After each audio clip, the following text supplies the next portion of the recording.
The Boilers are trying to find their identity in March, but right now just trying to find a way to win a basketball game. CJ Cox completely takes over this game. Boilers win one in a gutsy effort in the second half. We're going to be talking about it all here on Boilers in the Stands post-game show starting right now. Welcome back to Boilers in the Stands post-game show. I am your host, Kraig Bowers Jr. Alongside me, as always, is Joe Jackson and Kraig Bowers as the Purdue Boilermakers pull one out at Welsh Ryan Arena as they were staring a 3-game losing streak right down the barrel. And instead, CJ Cox said, "Not today," time and again, hitting big shot after big shot after big shot. Really impressive effort.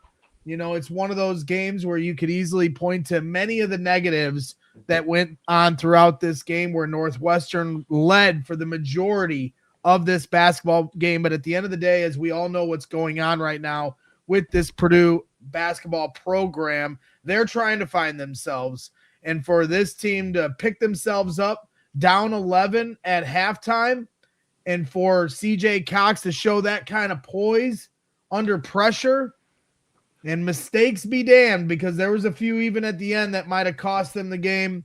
Northwestern certainly isn't a formidable opponent, but this is also a team that's come off a 3-game winning streak of their own, so had been playing some of the best basketball they've had been playing all season long. So at the end of the day, Purdue finds a way to win, and now let's see if they can stack some momentum with 1 game left in their regular season, and then they turn towards tournament play. I'll leave it to you guys to give more of the instant reactions, but just got to give a ton of credit to CJ Cox for dropping 27 and just hitting just so many big-time shots in this game. That was an impressive effort.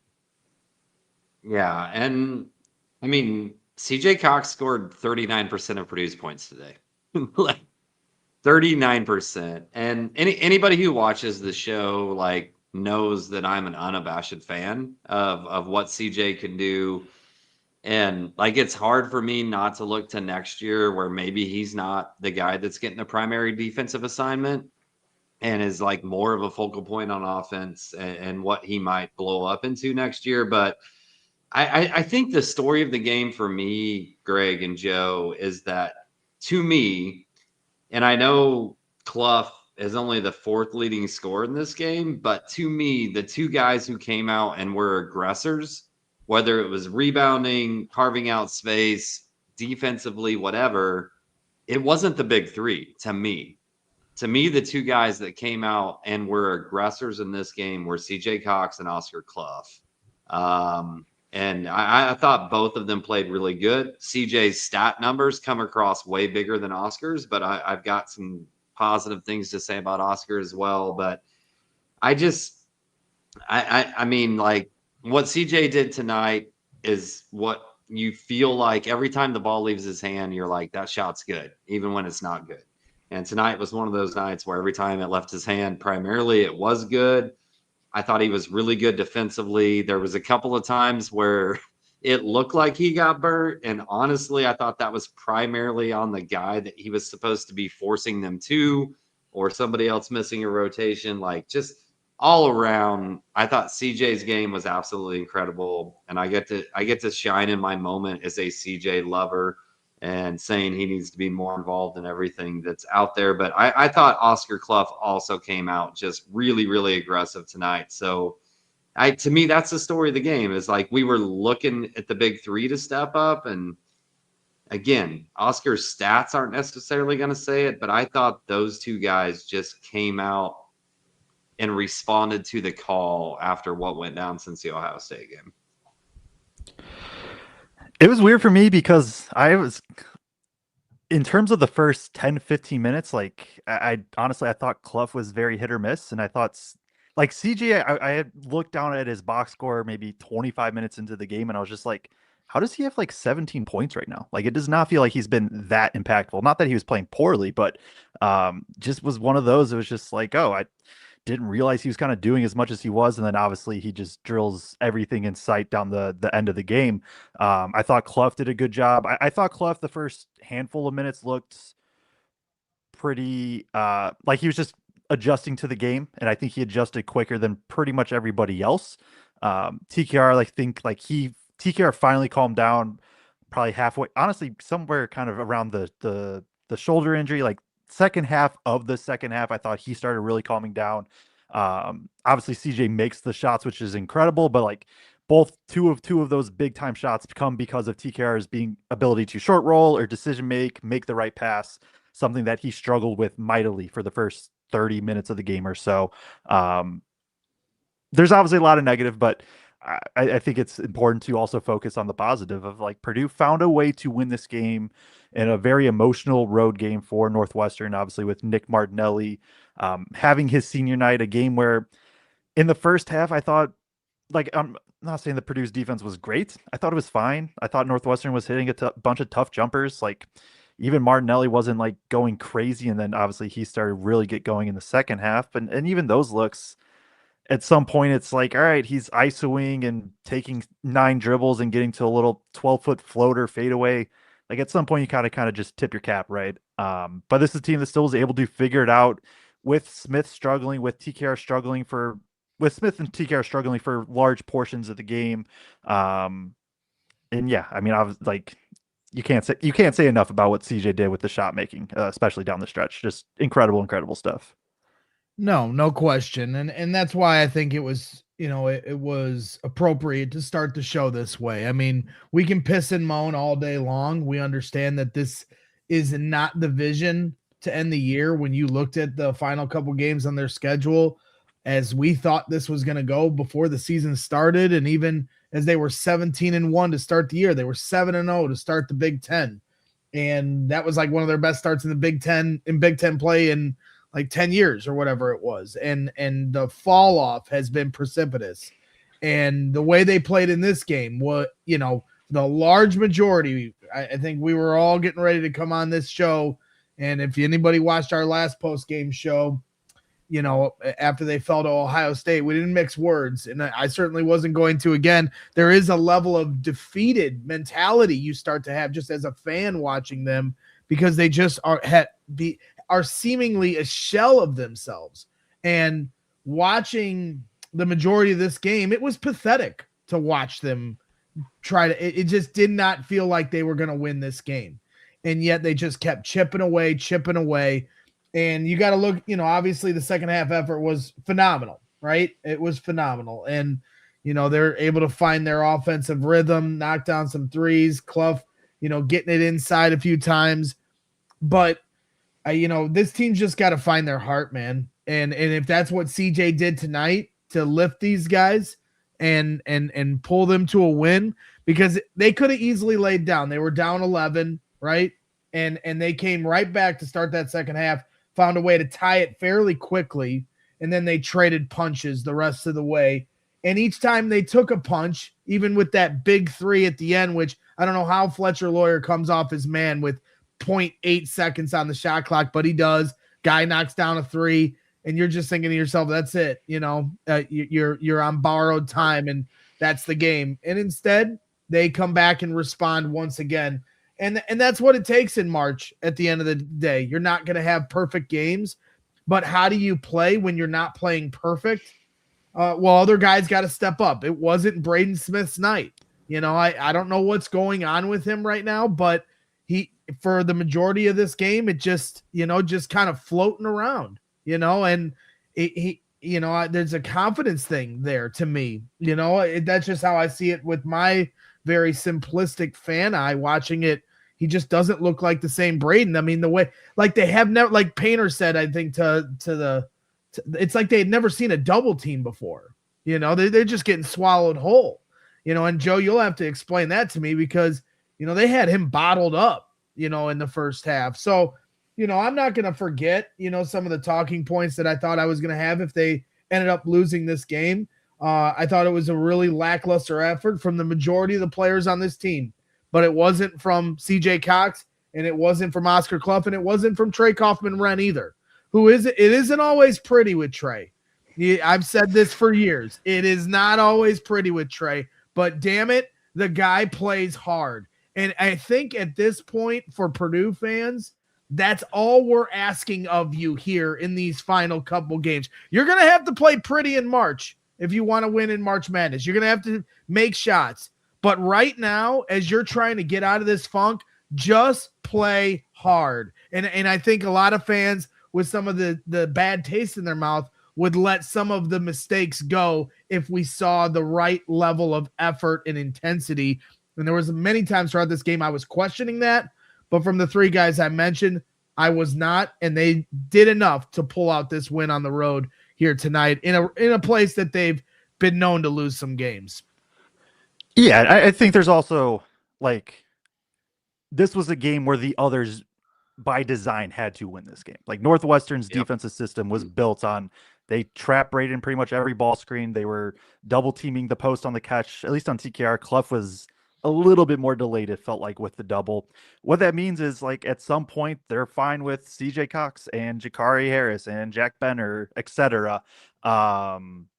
Just, have to knock down shots, and even Kloff to a little bit lesser degree, although I think he had 4 buckets. I would bet 3 of those came in transition of some sorts, which I thought he did a really good job of, especially in the second half. I thought there's a little bit more tempo, a little bit more pacing, and Kloff rim running. But Northwestern by design, they were just putting 2 on the ball, and this wasn't just like a normal hedge. Like, Houston's hedge last year wasn't even, as I would say, as much pressure as what Northwestern was doing. Like, Northwestern was trapping essentially out of ball screens. Usually it's a high hedge, push the ball handler back 1 or 2 dribbles and get back to wherever you need to.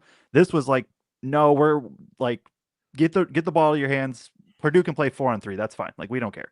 But Braden Smith, you are not going to be the one to do it. Well, and it wasn't just doubling, and it wasn't just doubling Braden to start the game. To my surprise, and we talked about this in the last game, I would never double Oscar Kloff or Trey Kaufman-Renn when they throw it into the post. I would live with whatever results you have. Like, I'm at least going to see how they're going to play until I start doubling. In Northwestern, it was the opposite to start the game. They were immediately doubling Trey Kaufman-Renn and Oscar Kloff and forced a few turnovers that way as well, not just doubling Braden Smith. I mean, at one point, with 16 minutes already gone through and there was less than 4 minutes left in the first half, they had 7 made field goals and 7 turnovers as a team. Northwestern was giving them fits. Yeah, and that's part of the Northwestern defensive system too. Just double, like, that's what they do.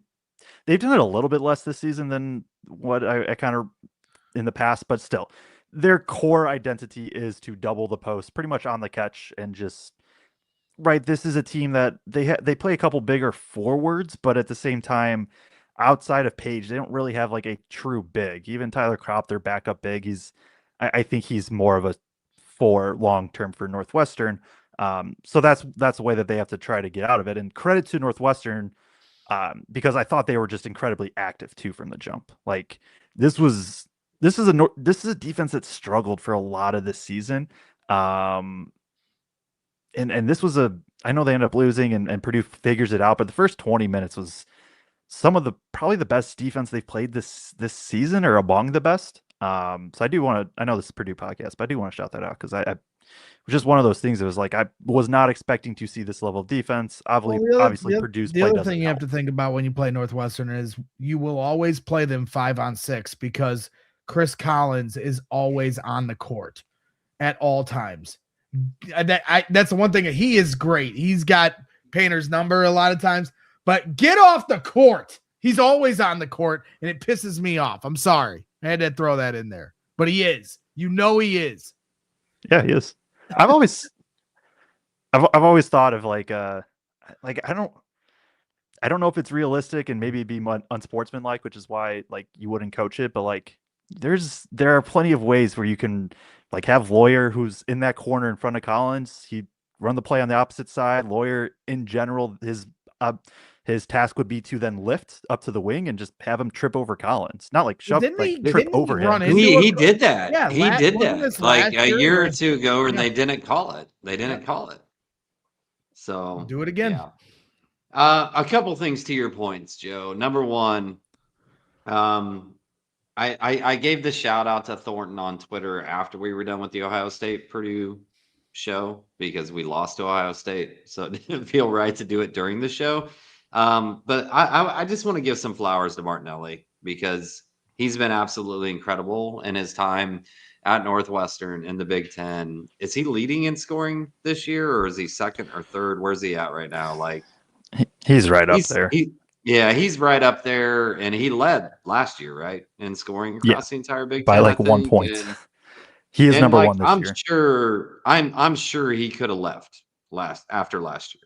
Like, there's no doubt in my mind that he probably had people call him and wanted him to go somewhere else, and he didn't. Stuck with Northwestern all 4 years, and although he's incredibly unorthodox in the way that he plays the game, he is still an absolutely incredible player and just scorer in general on that end of the court. So I want to give Martinelli flowers, and I'm not surprised at all that Northwestern came out on his senior night and played inspired. We talked in the preview show that this Northwestern defense was not what Northwestern typically is defensively in terms of on-ball pressure. And to your point, Joe, like, I thought they were just that much more intense, that much better tonight than what they'd looked most of the year. But I also just thought they gapped really well. Like when they'd have two on Braden or had two on Trey, like, I thought they just did a really, really good job of playing those gaps, and is what it is. As we look at Braden's career, Braden scored 22 on Northwestern last year, but every other game besides that, it's been like tonight's his lowest scoring in the 4 years, but he also had 10, 12, 11. He had 5 turnovers. He had 6 turnovers.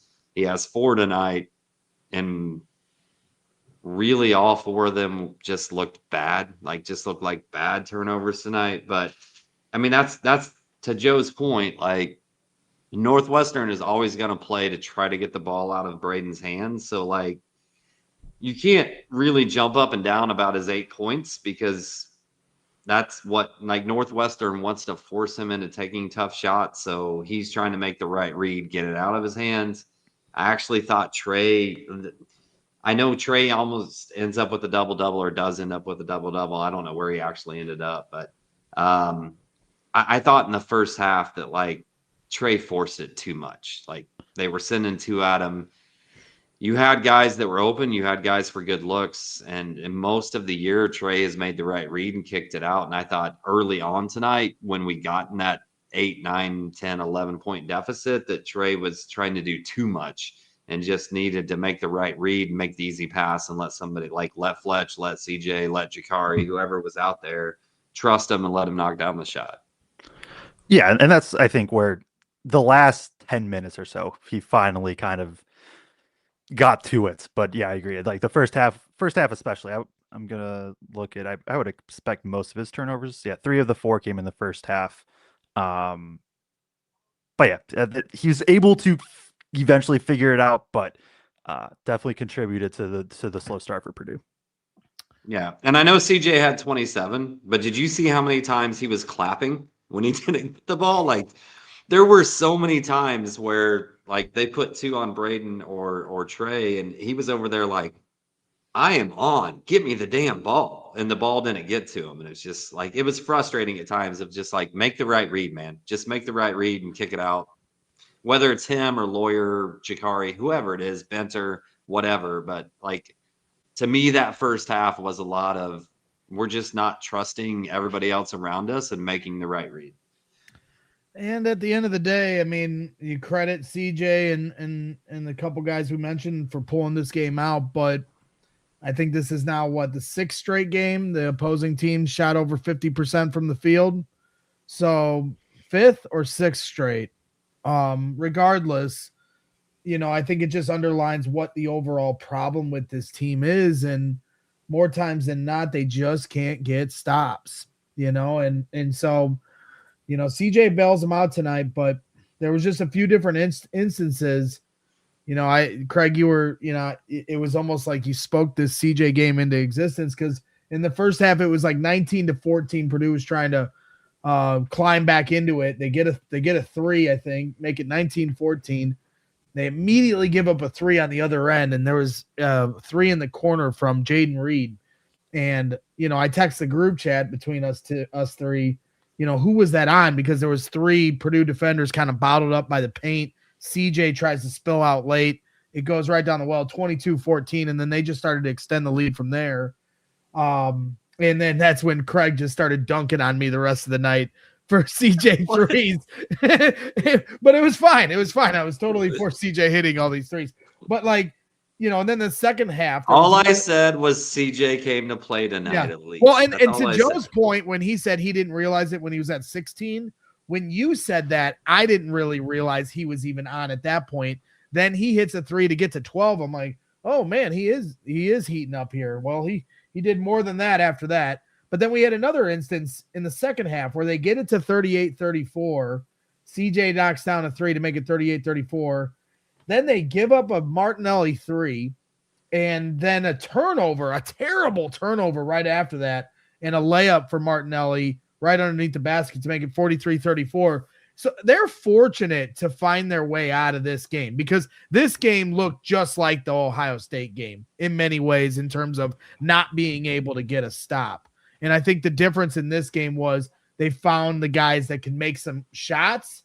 And then also I think getting to the free throw line in the second half was another big thing. And we'll get to team stats here in a minute, but they had no free throw attempts in the first half. That changed in the second half. So getting to the line is something, I know they're not known for this season, but, as we mentioned in the Ohio State game, it helps your margin of error. It slows things down. And they were able to do that a little bit in the second half. So let's take a quick timeout here as we're going through our instant reactions here to give a shout out to our sponsors. Obviously, we have a new one on board here with Section 103. And if Kraig, unless you're running off here, I'll pull it up. But guys, Section 103 is our go-to here for apparel. So make sure you hit them up, guys. It's just in time for March Madness, and it's new officially licensed Purdue collection, and it's a founder-led college apparel brand. They design officially licensed gear inspired by each school's traditions, as you see here on the screen if you're watching on YouTube. They've got hats, they've got hoodies, they've got shirts, they've got polos. They've got it all, and all the different concepts that we all know and love. Super comfortable. Joe and Kraig already got their orders in. I'm getting mine in here soon. And so, hey, you guys, make sure. And then the other thing that's cool, too, is if you guys want, we can even vote on which design they should print next. We didn't mention this in the last program, but these guys are really having fun working with us, so we can kind of stretch our wings a little bit. They're doing some great stuff, and they're looking for our little advice, too. So maybe we'll think of some concepts as we get into tournament play. So use the code in the stands for 10% off an order at section103.com. Once again, that's in the stands at section103.com. And we really appreciate you guys for jumping on board, and everybody tuning in. Appreciate you guys showing some support to them as they have shown support to us. And then finally, real quick, just want to give a shout out to our good friends, BJ Rule and Company here. So taking a quick minute here to give them a shout out as well. Purdue graduate and current Lafayette resident, BJ Rule has close to 15 years experience helping buyers, sellers, and real estate investors in Lafayette and surrounding areas. If you are looking to buy, sell, or invest in real estate, give BJ a call or text to set up an appointment to see how he can help you accomplish your goals. Your home will likely be the most expensive purchase of your life. Have the experts with Rainey & Company at Keller Williams on your side and let BJ help you navigate this process. Call 317-345-4600. Again, that's BJ Rule with Rainey & Company at Keller Williams at 317-345-4600. Thank you to BJ Rule, and thank you to Section 103 for jumping on board here at Boilers in the Stands. Hit that like button, subscribe to the channel if you haven't already. Thank you to everybody that's tuned in here late tonight here on a Wednesday night. Not too late. I guess we've had later ones than this one, but we get a win to talk about, and I know it's been a rough go about for Purdue fans right now trying to find our way to March and trying to secure one of these top seeds. You're starting to get worried there halfway through that game, Joe. You're like, shh. And they lose this game and then lose to Wisconsin, they can fall out of the top 25. But they found a way. They get the win. And so I think we got to have some balance here today because I understand we all still have pretty bad taste in our mouths and want this team to play much better than even what we saw tonight. But, I also think that if this team, finds ways to win basketball games at the end of the year, we're not going to complain how they do it, a matter of if they can do it. So they did it tonight. So shout out to them. Yeah, definitely. And right, you have to win 6 games in a row to win a championship. And I know probably winning a championship isn't probably what Purdue fans want to talk about at this moment, but you win 6 games. And let's say they're a 3 seed. Let's just say they can take care of a 14 seed. I know probably easier said than done, but say they do that. That leaves you 5 games. All that is that's 1 CJ Cox game, that's 1 Fletcher Loyer game, and then 3 games where Braden, TKR, etc. kind of be superstars. Again, that's much more simplistic than what happens, but simple as that. It's simple as that. Yeah, exactly. Be a breeze. Before I know we'll get into the rotation stats, I do want to go to the board real quick, just kind of break down the. I don't know if it was game winner, the go ahead, the corner 3 from CJ. And there was 2 specific kind of variants that Purdue ran, but it was basically this action right here. So there's like a high ball screen. And basically this first one, Kloff's just actually going to slip it. He doesn't actually make the screen, so he's just going to do that and then clear out. As that's happening, Braden throws this skip pass to TKR. So, right, we'll draw it up now. Kloff's cut through, ball passed over to TKR. So now it's going to be something like this. And so as the skip pass happens, then you see Braden follow this little handoff right here. And so this is where, there was one time with probably 3:30 left, high hedge. We'll draw it over here now. Braden has the ball in the handoff, high hedge, trail, short roll. This guy goes up to help. So it's short roll, pocket pass. TKR catches it here. Skip pass, wide open. CJ Cox is able to knock it down. And then the one that was actually the go ahead, same initial part where Kloff goes, sets the screen, clears out. And again, it's a skip pass where TKR caught up more like here. But instead of doing this handoff, TKR just keeps and fights through.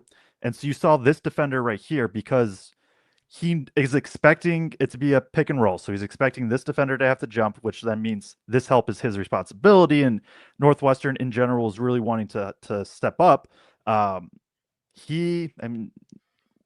Maybe you don't leave somebody who was going as nuclear CJ, but part of their defensive principles then is to force this help. TKR on this little drive. Now it's a help. And again, another great pass from TKR to set up a wide open CJ who's able to knock it down. I just thought that was really good late game execution from Purdue, from TKR too, who again, I think we rightfully called out, had struggled for large chunks of this game, especially with kind of his decision making. But in 2 of the biggest moments, CJ couldn't have asked for much more wide open 3 than what he got. No question, and then the shot making ability off the dribble a couple times. He had one where he kind of was running out of answers inside the kind of around the paint, knocked down. Then he had another one off on the 3-point line where he kind of had to force it up, knock down. And then I think the biggest thing for CJ tonight were a couple rebounds he had, off misses, the presence of mind to not just stand and stare, get into the action, and like we talked about, play hard. That right there is the definition of it. It's easy to kind of get sucked into zombie mode when the world is against you like this. And, the crowd is senior night, you've been playing like crap the last few games, but CJ didn't have that mindset. And I thought those rebounds in particular kind of put on full display the night he was having here. And then obviously it culminated with that final shot. So I'm glad because it was a career night for him. And for him to finish it off with a win, had to feel really damn good for him. So I'm looking I hope, they showed a video, the social team, and I know it's early. They were just doing a walk-on to Welsh Reineria earlier in the day, and they just look so down, and we all understand kind of the tenor of what's going on right now. but they just did, and so I'm really hopeful that they have a nice little locker room moment tonight, like try to shake this, man. Identify that, you guys are going through it. It's okay to acknowledge that, but now it's time to shake it. You got to win. Everybody in there should be happy for CJ. Dump a bunch of water on him and go over, back to Mackey here and finish the season on a high note and on senior day, for the winningest senior class in Purdue history. And the Mackey faithful, they're going to show up like they always do and show love, even though it's been a tough season and there might be some tough love going on the internet. But I think I'd be surprised to see any of that tough love show up at Mackey on Saturday, because we all know what this senior class has meant to this program, regardless of some disappointments that have happened this year. So let's get into wherever you guys want to go, whether it's minutes, distribution, team stats, or however you guys want to take this from here. Yeah, I'll throw up the rotation really quick. Some things to point out.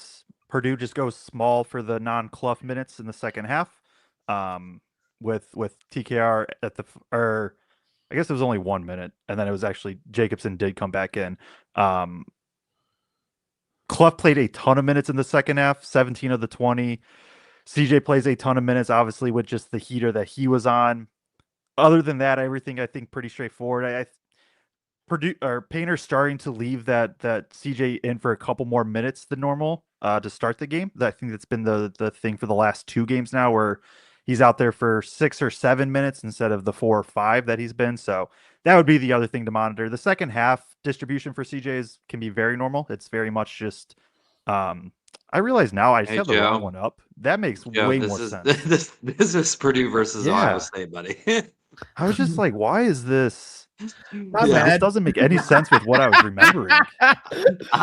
I'm gonna be honest. Like, it took me at least 30 seconds before I looked. And I'm gonna be honest. Like, you got the wrong. I'm gonna be honest. I was texting, talking crap to my Northwestern buddy. So, we both failed you miserably there, Joe. There we go. That makes because I was talking. I was just like, this doesn't make any sense with what I remember in this game. And then because I have it pulled up on my actual laptop too. So there we go. It's 11. I mean, this isn't actually super late. 11:14, but we're gonna blame it on that.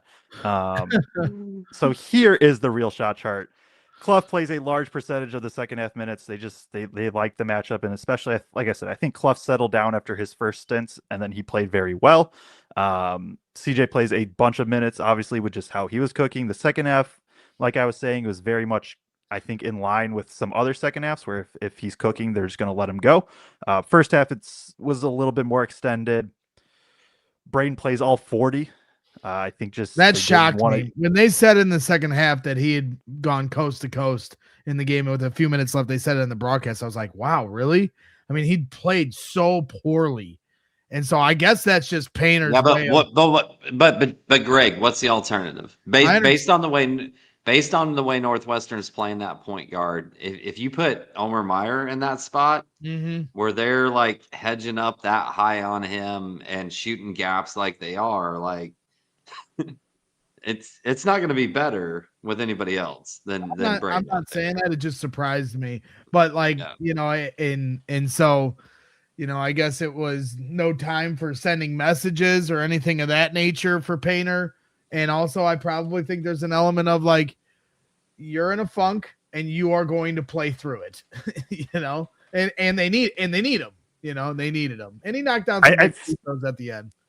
If Purdue was up 8 or even tied probably with 8-9 minutes left in the first half, I think we would have saw Meyer at the points. I think it was just one of those that Painter understood. It's we can't really afford any big run from Northwestern right here. So just one of those you kind of got to just rock with your guy. And right, Braden, I think we all agree it's not was a good Braden game, but he had, I don't know, it wasn't an F game for Braden, especially given the context to me. He had some bad plays, but there is still some natural stability that he can provide in a game like this because he's been through this more than once. And I think the biggest story out of the sheet, Joe, is for the second game in a row, Jacobson's played 4 to 5 minutes and Benner's played close to 15 minutes. Like if I'm gonna have a takeaway from the rotations, it's that Painter has decided it's better to go small ball with Benner at the 4 and TKR at the 5. In those gap minutes when you don't have Kloff and Trey out there than it is to put Jacobson out there, like right now. Like that would be my takeaway from the rotations over the last couple of weeks. It's a good call up. Anything else from the rotations, guys? Nothing from me. I mean, I'll just reiterate that after inexplicably, like, what was the game where CJ only played like 19, 20 minutes and he wasn't in down the stretch and we lost? That wasn't Ohio State, the Michigan State game. Like there was just this weird blip where CJ didn't get minutes that he's accustomed to, and then the last 2 games he's had almost like disproportionately more minutes on the other side than like the less minutes they had in that Michigan State game. So yeah, those would be the 2 things to me. All right, well, let's get into team stats of the game as we move things along here on Boilers in the Stands post-game show after a big Boilers win as Purdue takes it in the victory here. Purdue shoots 53% on the night, Northwestern 51%. And, hey, both teams basically got the same amount of shots up, 49 for Purdue, 47 for Northwestern. Northwestern also goes 7 of 16 from the 3-point line, but Purdue has 9 threes on 24 attempts. And then free throws were pretty even though in the first half it didn't feel that way. As I mentioned earlier, Purdue didn't have a free throw in the first half, but finished 9 of 11 in the second half there. So that's a big jump as Northwestern only finished with 11 of 12 from the free throw line, and you thought that was going to be a big disparity. 14 turnovers for Purdue, only 7 for Northwestern. I think they said on the broadcast that that's only the second time this season that Purdue's been in double digits in turnovers. Is that correct, guys? They're averaging less than 10 on the year. Okay. Maybe I thought I heard them say that on the broadcast. That would have surprised me. You might be right, but I'm just saying they're averaging less than 10. I don't know if the stat is right. I just thought that's what they said on the broadcast. Regardless, Joe can look that up as I'm buzzing through these, but 29 rebounds for Purdue on the day, only 15 total rebounds for Northwestern. That's a big storyline here tonight as Trey Kaufman-Renn and Oscar Kloff certainly went to work there. 20 defensive rebounds for Purdue, 11 for Northwestern. Second chance points, 8 for Purdue, only 2 for Northwestern. Not much doing for Purdue off the bench, only 6 points. Points in the paint, pretty even. 22 assists on 26 made baskets for Purdue on the night. They only led for 5 minutes of this game with 11 lead changes for Purdue. So obviously rebounds, Painter always points to that. That was a big number in this game. Yeah, definitely. It was good to see them be able to do that. 15, that's like 15 rebounds in the entirety of a game. I understand it was a very slow paced game, which is the biggest reason why, but it's just like a jarring number to see for Northwestern. Yeah, I mean, I think you kind of hit on everything. Points in the paint being 26 to 24 kind of stands out a little bit. But also, Purdue did a good job of not allowing many shots at the rim. Like the shots that Northwestern hit, it was a lot of kind of floaters, mid-range, tough pull-ups, and then some miscommunicated threes as well. So the 24 points in the paint, like it feels like a large chunk of those came from still like 10 feet out. Yeah. You got anything else, Kraig, before we move on? I just like the rebounding margin is great. Also, like going into this matchup, you would assume that's what the rebounding margin would be. Like, well, the only reason I say it that way, I don't want to discredit the fact that they completely out-rebounded Northwestern, but like we thought that's how the Ohio State game would go too.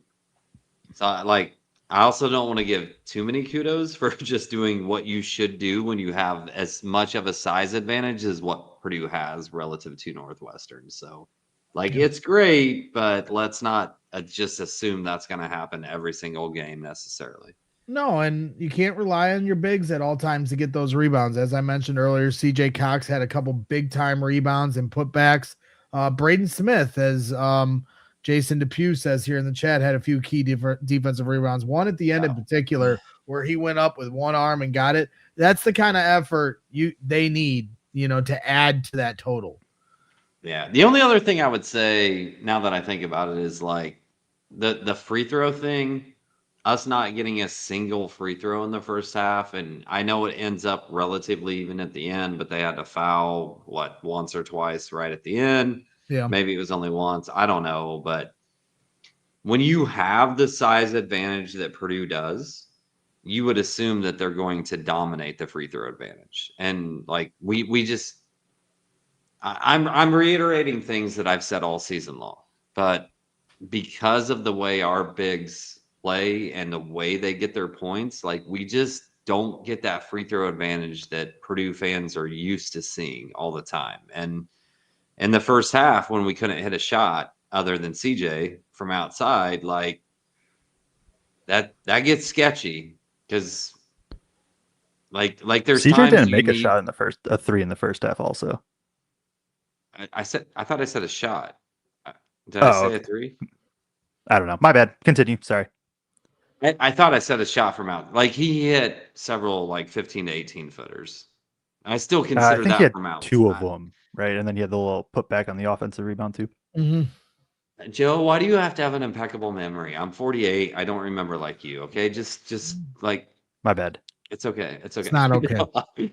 I'm just messing with you. I appreciate you correcting me, but nonetheless, like my point is, with those big men, like you would expect them to have a bigger free throw advantage, and I think there needs to be times when they're playing guys where they have a definite size and physicality advantage where they just say, I'm going to put my head down and try to get to the rim so that if I don't make the shot, I'm at least going to go to the line instead of shooting, whether that's Oscar or Trey, shooting that 4 or 5 foot hook shot, push shot.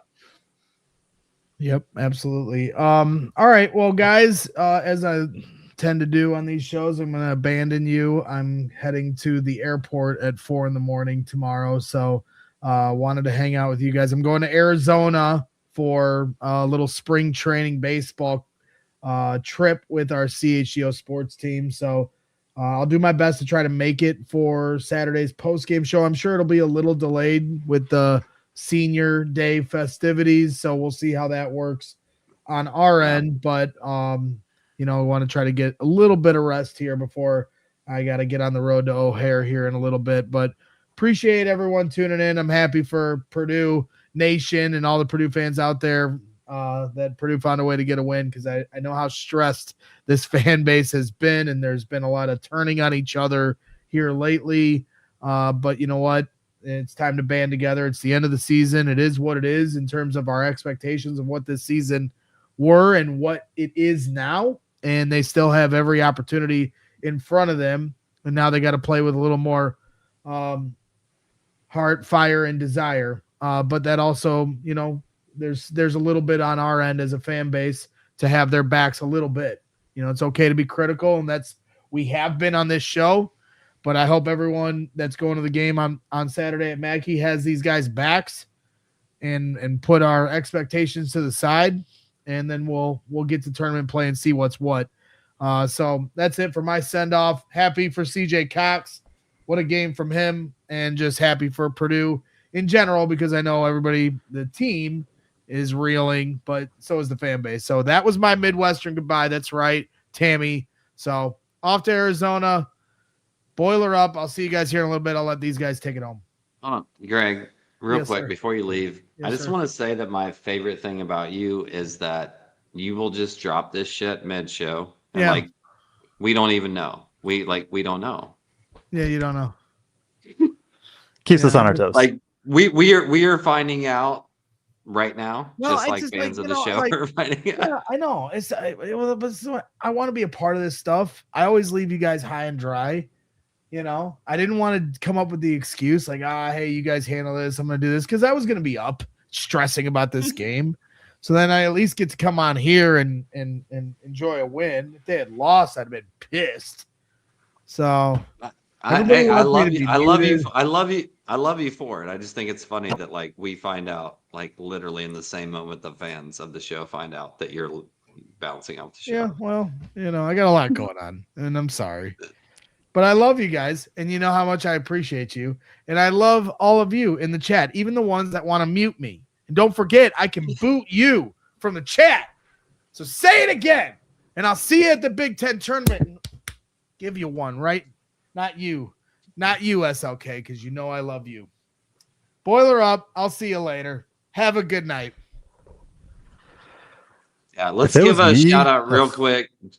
Oh, I'm sorry, Joe. Let's give a shout out No, real no. quick to a $2 super chat that says off topic, but is Katie Gerald's done at Purdue. I bring this up because if you are a fan of the show, appreciate the show, like, subscribe, and if you want to send a super chat to help support us in what we do in traveling and covering the games, go ahead and do that. Obviously, if you're a fan of the show, don't have the means to do that or whatever, like cool too. We love all of you guys that are in here listening, but I don't know when it comes to the Katie Gerald situation. Like Purdue superstar, we know like there's this mindset around Purdue of like most of our best situations have come from when we've let them kind of play out. Even when they've had some bad early starting seasons, they still tend to work out if they have strong Purdue ties and all that type of stuff. I'm not sure what to say there. I don't know that she will be done. Would it surprise me if they decide to move on from Katie after this year? I don't know. Joe and I had her on the show, what, 2 years ago? 3 years ago when she first started something like that, and love Katie, think she's an awesome person, hope the absolute best in the world for her, but it'll be interesting in the off season for Purdue women's basketball. Let's just put it that way. I don't know what's going to happen, and I think it could go either way personally. Yeah, I don't. I think you nailed it. I don't got much to add. Yeah, just one of those. See what happens. You hope it works out, but you kind of understand either way. Whatever the decision does happen this off season. Petty Eyes gave a $4.99 super chat. No comment attached, so if there is one, we'll definitely try to put that up. But here it is. I think. Any insight into why Paint isn't more flexible on his rotations with players that are hot or playing well a few games in a row, like CJ Cox? My answer would be tonight. CJ played way more.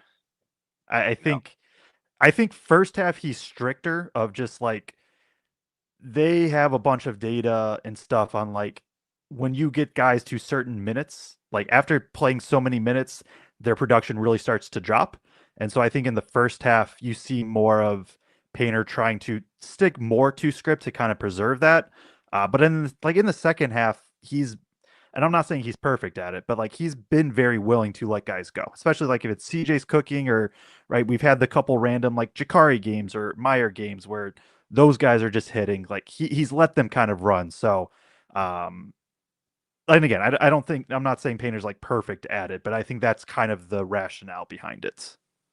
Yeah, and like I think you hit the nail on the head that you don't know where the second half's gonna go, even if a guy is heating up. So like you want to try to protect that and everything else because like if we're gonna take it to an economic principle, right? Law of diminishing returns. And they know like he's talked to us before about like when Trey gets over 32 minutes, that like return on investment of the minutes that you have him in the game starts to go down real fast, or whoever, like they have those numbers on every single player, where it's not more beneficial even if they are playing really good at that time, and you want to make sure they're fresh for the second half. I'm not going to say that I totally agree all the time because especially with the two guys that come out first, right?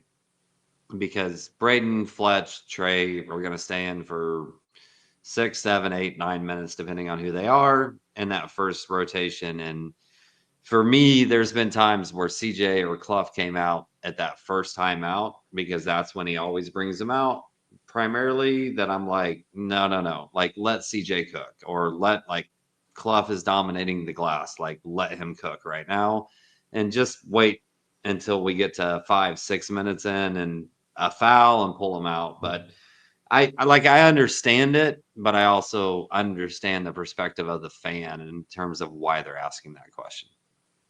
Yeah, I think it's a very fair question. Appreciate the super chat and the support.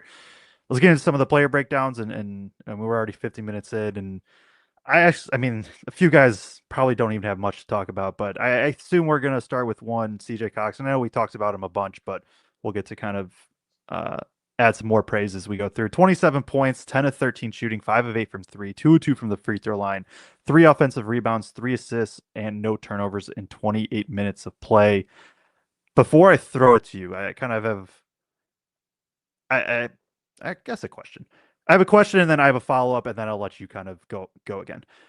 So in this, CJ was 0 of 2 from 3 in the first half, and then he was 5 of 6 from 3 in the second half. And like, and this is a legitimate question. I don't know either way. Has it felt like that's been his MO this year? More of like with any specific game, it's like one half he's like ice cold, and then the next half he's just like super out. I feel like there's been a handful of games this season where it's just kind of been that way of like, man, he's really good for 20 minutes and then not for another 20. Like I think Nebraska was one of them where he might have started 0 of 3 in the first half and then was like 3 of 7 in the second half.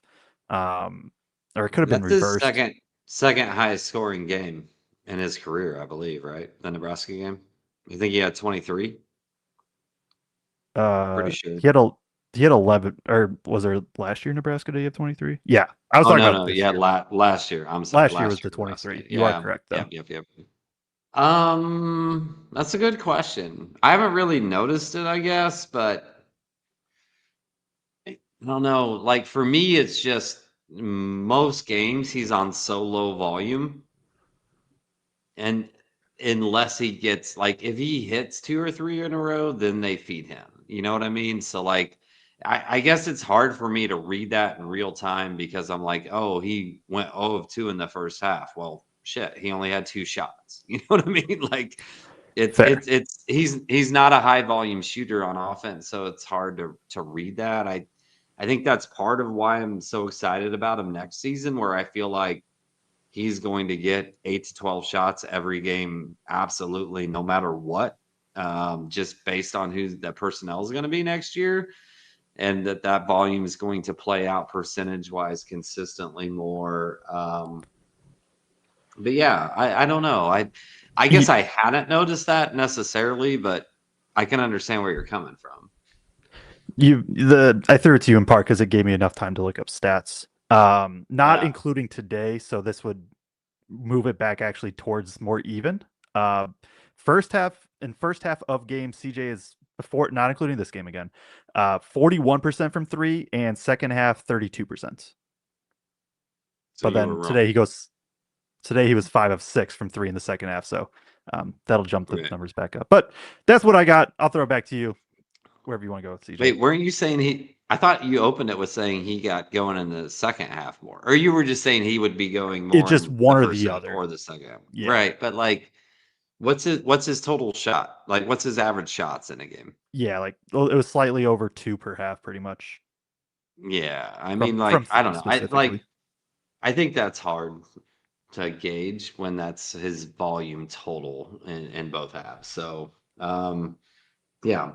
My thing with CJ, and like I know we already kind of waxed poetic about his game tonight, but like I think it's really important to understand like how hard it is to do what he did tonight when you're also the primary defensive assignment for the team. And that's again as we look forward to next year. I hate to keep talking about next year, but in terms of CJ, in terms of like what he may eventually become for Purdue, that's where I see it coming more is as we look at next year. Like I see a world where Antoine West takes that primary defensive assignment next year, and CJ becomes more like the focal point offensively, at times from the guard position, and because that's like it's not easy, right? It's not easy to expend the energy he does guarding the best offensive player on the other end of the court all the time, always chasing, always fighting through screens, everything else, and then come back down and hit shots. So I just think it's a testament to him. But to Greg's point earlier with those rebounds, like one of the things we've talked about kind of all year is like we have a Grady Eifert type player that's like that glue guy that's just like getting those crazy rebounds, always being in the right spot, that type of stuff. And I'm not going to say CJ's been that guy all year by any means whatsoever, but tonight that's kind of who he was. Like he was the effort guy, he was the energy guy, he was in the right spot at the right times, getting those little putbacks. And I mean, I don't think we could point to a game in CJ's career that was better than tonight. No, I very, very confident to say this was definitely his best, his career high. Also had 3 assists, no turnovers. I don't know the assists off the top of my head, truthfully. Like they might have just been one of those ones where you're the one post entry passing and it's an immediate layup. I don't remember, but still is good to see. But he had a really good, there was like a skip pass that came to him and he caught it like in his left hand and then threw a one-handed bullet left-handed bounce pass to Kloff as he was like sealing and going to the rim too, that I was just like, whoa. Like not necessarily what you expect to see from him from a facilitating standpoint. So there you go. I don't got much to add, and we'll kind of keep things moving here. So we'll jump to the next player. We can go to Kloff in this one, who ended up with 9 points, 7 rebounds, 3 of them being offensive. Did have 3 assists, 2 turnovers, a block, and a steal. I mean, we've kind of talked about all these players already a decent bit, so I won't go too long. But again, thought the first 4 minutes he looked very unsettled. I think in that time was that skip pass that went like 5 rows deep. But then from there, kind of after that first, kind of after that first rotation, he really settled down. And I thought, as we've alluded to, like he was good on the glass. I thought he held up good enough when he was switched onto Martinelli. Like I think Martinelli liked the matchup, but at the same time, taking into account Kloff is not built to guard Martinelli one-on-one 25 feet from the rim. I thought Kloff did a pretty good job overall. And just, I was just impressed with his ability to respond. Yeah. And like, until you brought it up when I went on my little thing about CJ and Kloff to open, and you were like, well, those first few minutes weren't good from Kloff. But like that kind of sparked my memory of like, oh yeah. Those first 3 or 4 minutes were terrible. But after that, I thought Kloff I thought he had great energy. I thought it was super, super active. Even if he wasn't getting rebounds, I just felt like he carved out space. Only misses 1 shot on the night. Does miss 1 free throw too. But like you said, like I thought he held up good defensively. And I don't know, man. After the last few games, like more than anything, I'm just kind of looking for energy and fun and like just being active. And I thought, to me, CJ and Kloff were those 2 guys that exemplified that tonight. We should probably go to Trey next with 11 points, 5 of 9 from the field, 1 of 2 from the free throw line, 10 rebounds, 2 assists. Like his stat line looks amazing at the end of the night. I had no idea his stat line, what it was, until they flashed it up like midway through the second half, because I thought his first 10 minutes or so of this game were terrible. Honestly, I thought he was forcing things into double teams that he doesn't normally force. I thought there was a couple times where he had touch shots where he just absolutely smoked them. And then somehow he ends up with the stat line that he does. So like, I don't want to take anything away, because at the end of the night, like he shoots over 50% from the field, gets 11 points, gets 10 rebounds. Like great. That's great. I just thought the night opened up in that first half pretty poorly. And the 4 turnovers, like some of those turnovers were just like, I mean, it looked like Caleb Williams not reading the middle linebacker in defense. You know what I'm saying? I hope Greg rewatches this show just to hear that. Also, because if he's doing this and he's going to the airport in like 5.5 hours or so. Like, if I was in that spot, I'm just not sleeping. I'm gonna be honest. Like, by the time I finish Yeah. the show, like calm down enough to like go to sleep, it's like it's just not. And then knowing you have to wake up super early too, I just wouldn't be able to fall asleep.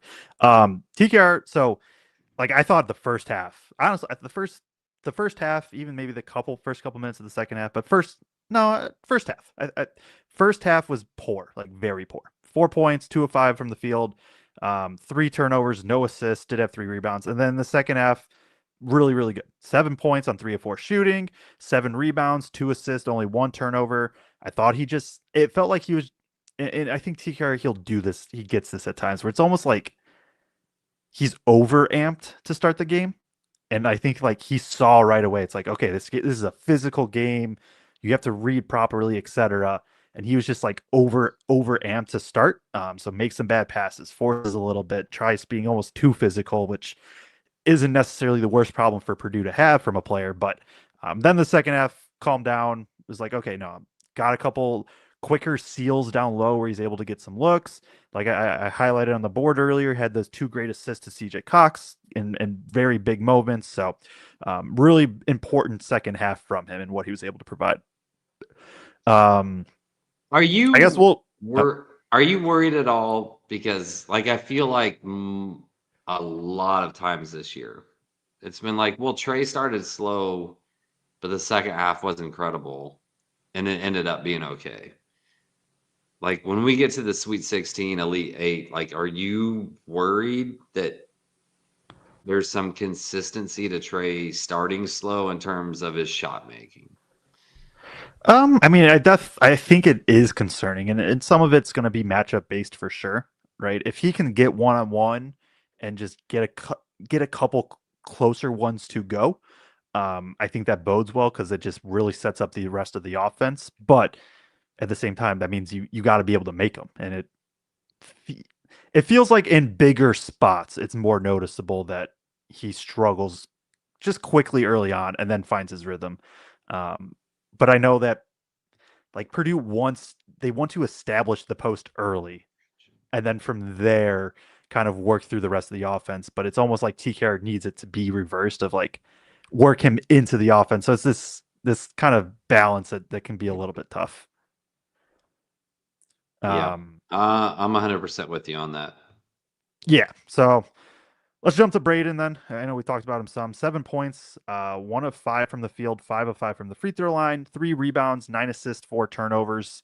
I think we've talked about him. I don't have too much more to add.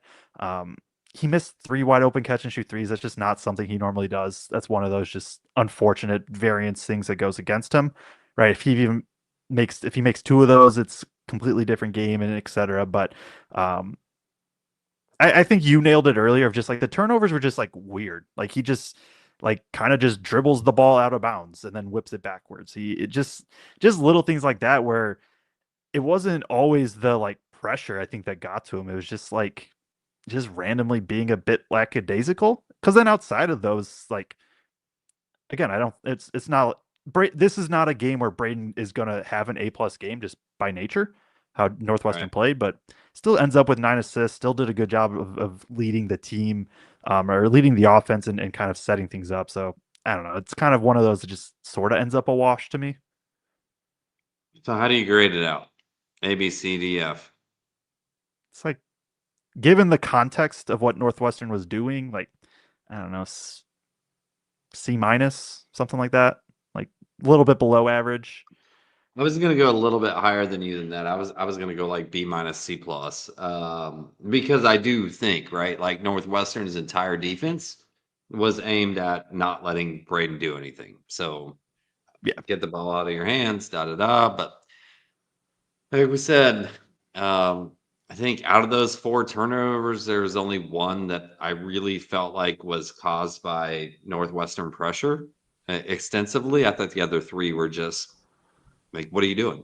Like, why are you trying that right now or dribbling it, yeah, out of bounds or whatever? So, yeah, it was an interesting game. I don't think it was a good game, bad game. I think it was somewhere in the middle. I think we can just sit there and live with that, right? So we made it through all the starters now, right? Can we just talk Yeah. about the bench? Can we talk about all the bench players just collectively in one shot? Do you want to include Fletch in that also? Because honestly, Oh I no, don't we didn't. honestly. We didn't talk about. I honestly think we could just talk about Fletch's game tonight with Fletch was Fletch. Yeah, Like hit a Fletch couple was Fletch was Fletch important on a threes. normal night. Yeah. Yeah, like couple bad defensive possessions overall, whatever. Like, and this is probably sounding a little bit more discrediting than what we intended. Like, I don't know. Yeah, it's not a game where you're riding home. It's not a game where I would where like normal Purdue fans are going to be like, oh man, Fletch should play less. I don't think it's a game where people are going to be like, man, Fletch was fantastic. It's just one of those that sort of falls in the middle and then Right. kind of ends up with like, all right, what do we really say about him? I did, and he missed the one thing. I forget exact timing. I think it was first half, yeah, because they were going the other direction. Um, like it was when Northwestern got it's like 15-6, and it was a moment where Loyer understood like TKR's rushed right now. Braden has to have the ball out of his hands, and he came off this pin down and just like was like, I'm taking a shot. And he missed, but I did like seeing that of him, like he understood the moments, and you're gonna miss some, it's whatever. And obviously at the end of the day, it's not a gigantic play either way, but he still at least understood, like, all right, just need to put the ball in the hoop. I'm probably the best option to be able to do that right now. I'm gonna put this up. I'm just going to do it. And he got a pretty good look. So Well, that's the he only thing I kind did of got. when Northwestern was on the run. He drove into like 5-6 feet and like shot a Yeah. little fadeaway and hit it too. In that stretch where it's just like I have to get Purdue a bucket. I think that was in the first half when that happened. So I mean, kudos to him for that. I just think it's like it was like a average Lawyer game. Like I Yep. can't speak one way or the Yep. other to it. And then we can turn to the bench where we got a total of 6 points overall. They shot 2 of 8. All but one being threes also. Yeah, 2 of 8 from the bench. Just, are you worried about our bench at this point? Like coming into the season, I'm not going to say that I don't necessarily remember you saying this, so I'm not going to put it on you, but like there were a lot of proponents of this team when they got ranked preseason number 1 that were like, the bench is going to be amazing. And it's not that long ago, like the Nebraska game, right? Or maybe it was the Iowa game. Like the bench scored a bunch of points, but it's been a hot minute since the bench has done anything. Like, are you worried about our depth at this point when going into the NCAA tournament? I think where I'm at is it's not something you consistently rely on, but you also acknowledge like if Purdue, and again, I know Purdue fans don't want to hear about probably winning a championship right now, but like the path is to win 6 games in a row. To me, there's a realistic chance that like the bench can help you win at least one of those games, like majorly, not just like, oh, they did their role, they did their job, but like, oh, they, Benner and Jakari and Meyer hit like 8 threes, 7 threes combined, something like that, or Jacobson just finds a matchup that he likes and is able to get 8 points and 6 rebounds. Like I think there is still that upside, but in terms of the other way, the floor is basically the bench being non-existent. So the answer is yes, to a degree. Like there's at least enough options that like there's a chance, like it can be anybody's night on any given night, but you would like to be a little bit more consistent probably than what it is. For sure. A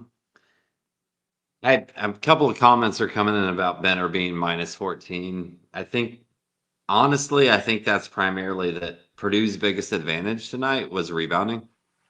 And Benner, like being on the floor, means inherently Purdue isn't going to have that rebounding advantage. So I think that plays into it a little bit. But is there anybody out of that group, Jacobson, Benner, Meyer, Harris, that like you want to highlight positives or negatives about from tonight? The Jakari briefly, like I forget the exact do you remember? He had the one play in the first half where was it like a drive and then he like dropped it off or something for an assist, or The it Kloff, was, yeah. yeah, like he had Yeah. that. But then in the second half, he passes up a wide open three to drive, which, all right, that not a wide open. He attacks the closeout. Good job there, but then kind of just gets caught and right. I just think he has it, and then there's these times where just the indecisiveness pops in. So that was the only thing I really wanted to highlight. Like, it wasn't Jacobson's game. This definitely wasn't a Meyer game. I didn't think Benner was like, that's another one where I think the -14 is probably like, I would be interested to go back and how much of that is simply just um like because the other part of it is Purdue was 3 of 11 from 3 in the first half and 6 of 13 in the second. Benner did not play a single minute with CJ in the second half. Like, I know we want explanations for everything and like why it all, like, sometimes it's just kind of, it is what it is. Like, Benner was Right. just in the moments where Purdue was missing some shots. Like you said, I think Kloff was better and that's why they closed with him. But it wasn't like Benner being -14 to me doesn't equate with like Benner had a terrible game, if that makes sense. Not at all. I thought he had some really, really positive moments tonight. Even if Oh, like Jack's only gonna get what 1 to 4 shots a game, maybe total. yeah. So like we're not gonna see big things in the box score. The one thing I did laugh about was I think it was a play in the first half. Like Jack got the ball on the wing, took 2 or 3 dribbles, distributed it to somebody else who hit a three. I Yeah, was going to bring this up. he did get credited with that assist, and the Big Ten announcer on the play-by-play was like, "Jack Benner's not a facilitator, so you'll take that anytime you can." And I'm like, "Have you watched Jack? Like the greatest thing about Jack Benner as a 4 is that he can facilitate. Like that is his greatest like over other 4s in the Big Ten conference. So that like threw me off completely." And that's what I kind of wanted to bring up of like, that play specifically stood out of like Benner's, to me, he's never going to be like, you give the ball and run pick and roll or anything like that. But Right. he's such a good connecting piece. Like, he's not going to create the first advantage, but if you give Benner just like where it works with like Braden or TKR, where they make that initial advantage, kick out, and then you get Benner, who already then has a half step on the defender. He's such a good Right. connector, of being able to, yeah, like you described, 2 dribbles, kick out, etc. So yeah, I'm glad you brought that up because I also did want to. I don't know if I brought this one up. I feel like it's every game now, and if I've done this one already for Benner, you can stop me, and because I know we're an hour and 15 in. But for our people that have tuned in this late, random stat nuggets, we're gonna play the game of, can you guess Jack Benner's? This one is his second most similar player in the KenPom profile. I got it. Like after I asked you 2 questions the last time, I got it right. But I'm second most. I mean, you technically know the first most. The first most, Jacob Grandison, for anybody that remembers him from Illinois from like 5 years ago. Wait, that's not who I guessed the other night when I got it right. Who's the second most? For Jack Benner, Yeah. Mason Gillis. Okay. Well, 2023 Mason Gillis specifically. who was it the other night when I got it right? It was Heidi. It was Heidi for Yeah. Except Benner can dribble. So like that's why I hate the comparisons because it's like his it's a stats are statistical comparable to profile. Cam. You're right. His stats are comparable to Cam Heidi. But Cam couldn't dribble and Jack can. So like that's yeah. Anyway. All right, let's get to move on. We got to pick player of the game. We have to pick play of the game. I'm going to pick play of the game first. No. I'm picking Yeah, player of the game because like everybody that watches this show knows that I'm a CJ Cox lover. So I'm going to throw my flowers out and celebrate the fact that I get to love on CJ tonight. And CJ is my player of the game. Yeah, I think that's one of the more obvious choices we've had this season. I'll go with. Ooh. It gets tied after that. It's between Kloff and TKR for me. I'll go Kloff because of the kind of base, like TKR provided, I think, more of the high level stuff that like put Purdue over the top, but I think Purdue was in that position to be able to do that because of what Kloff did. So I will give it to Kloff then. Play of the game is, and I broke it down on the board, it's the TKR where he keeps on the handoff, 2 dribbles, kick out to CJ Cox for the 3 that it put Purdue, I believe it was the go-ahead bucket. Unless there was one more after that, I don't even remember. But that'd be my play of the game. So you're saying the CJ Cox 3 that put Purdue ahead? That's what you're saying? Yeah, it was like 50 seconds left or so. It was the TKR, it's the skip pass to TKR, keeps on the handoff, 2 dribbles, Northwestern way over helps, skip to the Cox for the wide open for 3. Well, I'm going to be completely honest with you. I don't think there is another play of the game other than that play, given the way the game played out. So I am going I'm going to double stamp that as the play of the game because they ran that same play. I don't think there can be another play of the game. Like I don't think there can be another play of the game than the one that put them ahead to win. Fair. All right. Yeah. We'll get to a few comments then then get out of here. So Jason, I started most of these, so I don't think I started one, to be honest. What? Did that one just disappear? Did you get rid of it? I must have. Yeah, it disappeared, dude. All right. My bad. Yeah, it's okay. I don't even know what it was, but I don't even know how to say this name. Gnome 23. TKR was plus 18. I get that. Like I totally get that. His plus minus was incredible. His second half was incredible. Like if we sounded like we were coming off too negative from Trey, I think it's just from the standpoint that like the first half and especially the first 10 minutes were like super forced and like the touch just wasn't there in that time period. But second half was great.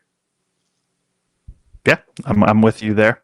Do you want me to go through these or you got them this time?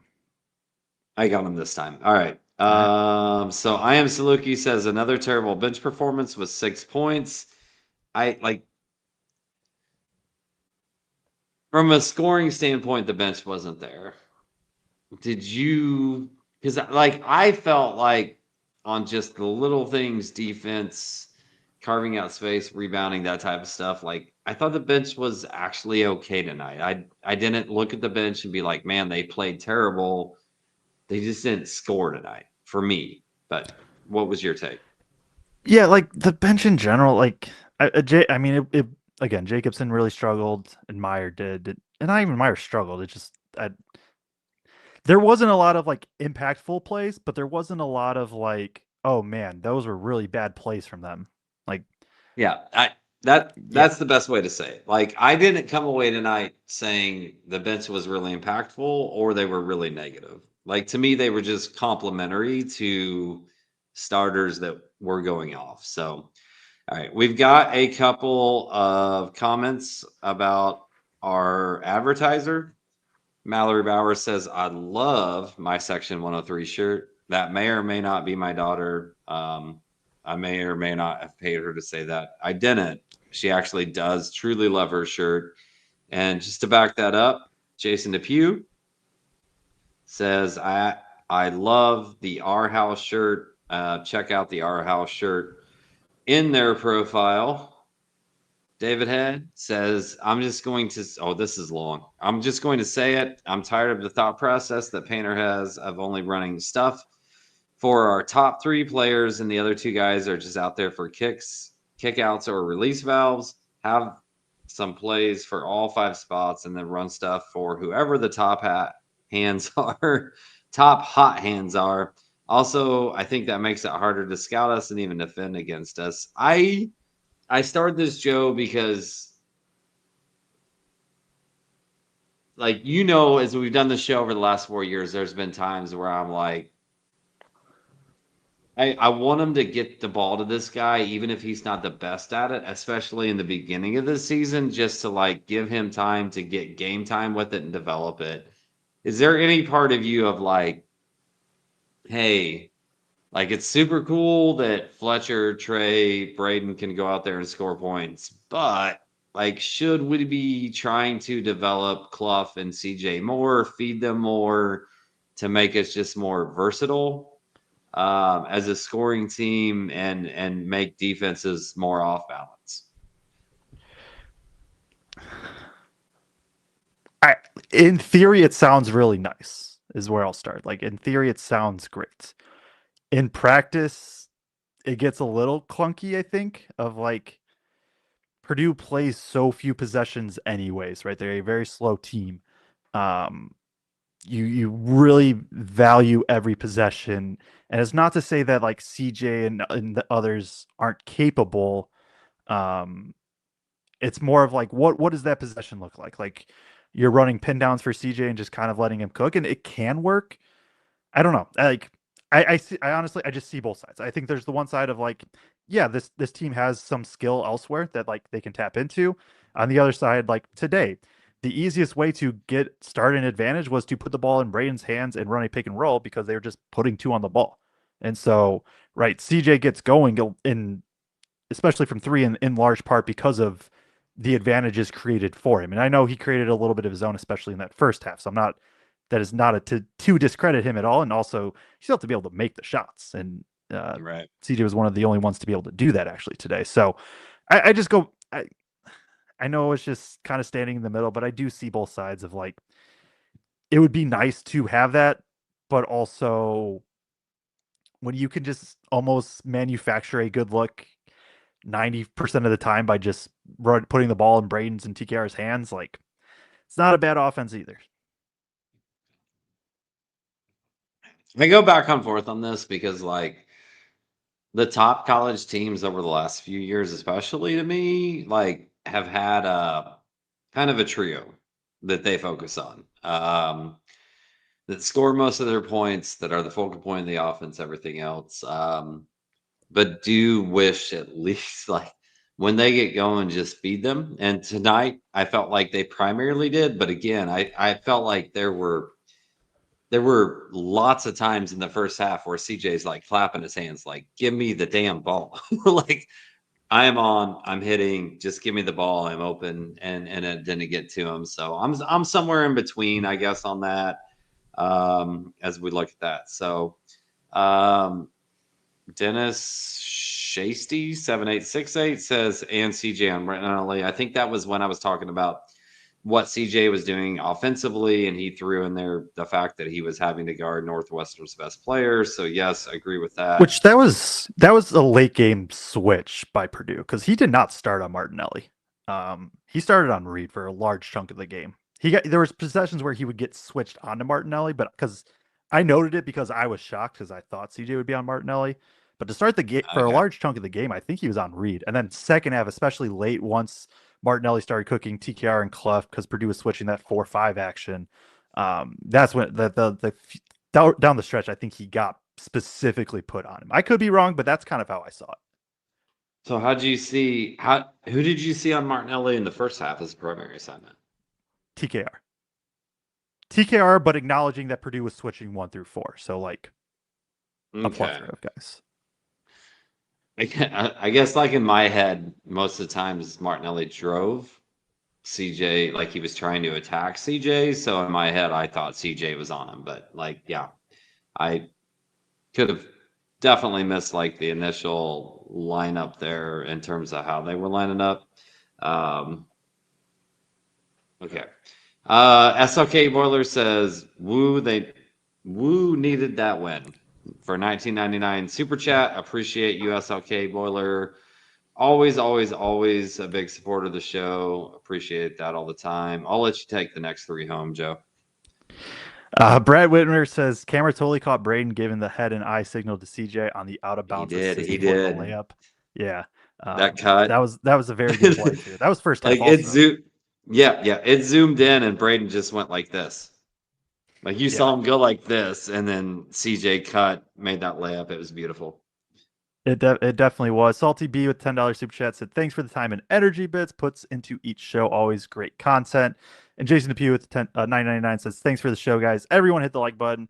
CJ offensive rebound off Braden's missed 3 and bucket was mine. Couple big offensive rebounds from CJ. This was the CJ game. Alabama was the CJ game last year. This was the CJ one this year. Hopefully there's another one or two in store from him. I do appreciate all the support, the comments, everything from everybody. Still tuned in as we're just creeped over midnight Eastern Standard Time. So Purdue gets the win, a 4-point win. I know it's probably not how everybody wanted, but a win is a win. And right now, that's kind of what you just got to put one foot in front of the other. What has happened. You just got to win the next game in front of you. Saturday, big game against Wisconsin, 4 p.m. Eastern Time. Obviously senior night, so one of the best trios to walk through Purdue will be celebrated. Excited for that one. We'll have a preview out sometime before then as well. Appreciate everybody tuning in, and we will see you sometime after the Wisconsin game, after senior day festivities on Saturday.